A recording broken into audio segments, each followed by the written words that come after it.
Sir, tutorial po gamit ang STC Bank. Pagbili ng stars sa Facebook, please lang po.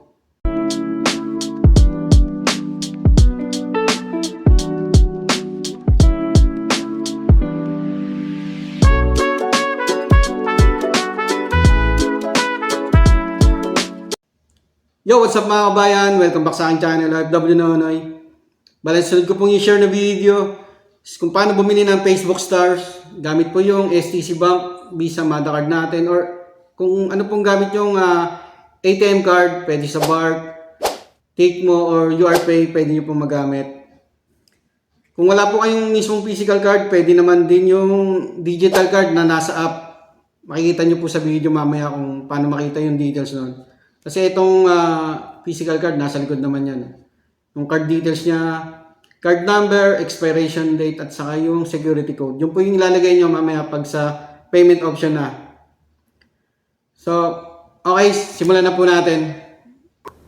Yan, buksan nyo lang yung STC Bank nyo. Ito yung physical card natin.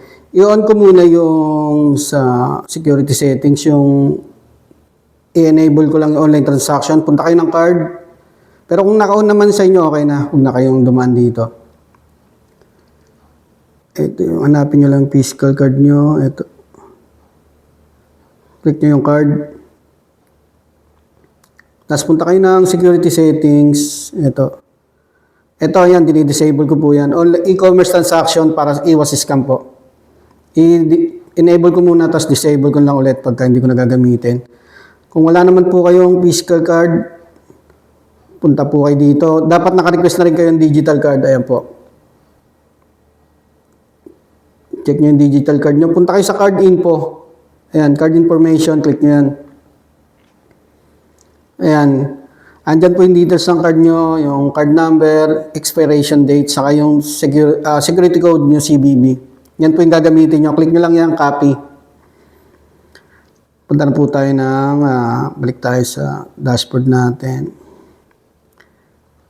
Punta po tayong Facebook. Ito tayo sa video. Click nyo lang yung comment. Tapos, ayan, pag click nyo yung stars.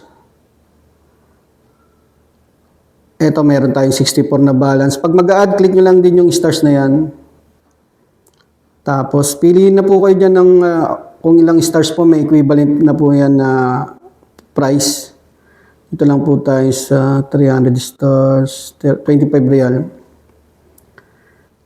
Ito na lang tayo, 25 real. Lalabas na po dyan yung add card. Nasa baba, click nyo yung more. I-add natin yung details ng card natin. Ayan, katulad sinabi ko kanina, card number, expiration date, at saka yung security code. Nasa likod naman po dito. Yung sa digital bank, digital card natin, andun sa kanina. Lagay nyo lang dyan yung details. And takpan ko lang. Tapos click nyo yung pay card. Tapos tap to buy. Ito, ignore nyo lang. Okay na po yan. Nagbawas na yan. Ayan, mayroon na po tayong na-receive na SMS. Check natin muna yung message ng STC Bank kung nabawasan na yung account natin. Ayan. From Google Play Store. Balik na tayo sa Facebook. Ayan, nadagdagan na yung stars natin. Naging 374 na. Check natin kung pwede natin ipasa sa sarili natin. Pero alam ko hindi po pwedeng ipasa sa sariling Facebook account eh. Testing lang natin. Ayan, di nga po pwede. Ang kulit ko rin eh. And sa mga kabayan ko po pala na nagbablog rin at content creator na nakapollow sa akin, comment lang po kayo, sesendan ko kayo ng stars. Ayun mga kabayan, gawin lang po kung paano bumili ng Facebook stars. Gamit po yung STC Bank Visa card natin. Mag-iingat lang po kayo lagi sa paggamit ng online transfer apps. Isi-secure nyo yung details nyo. Yung OTP, wag nyo pong bibigay kahit kanino. Yung personal at bank details nyo, wag nyo pong bibigay rin kahit kanino kung nakakausap nyo lang sa messenger na hindi nyo kilala. At yung sa STC Bank security settings nyo sa card, i-disable nyo po yung online transaction para safe po at iwas scam. Yun lang po. Maraming salamat.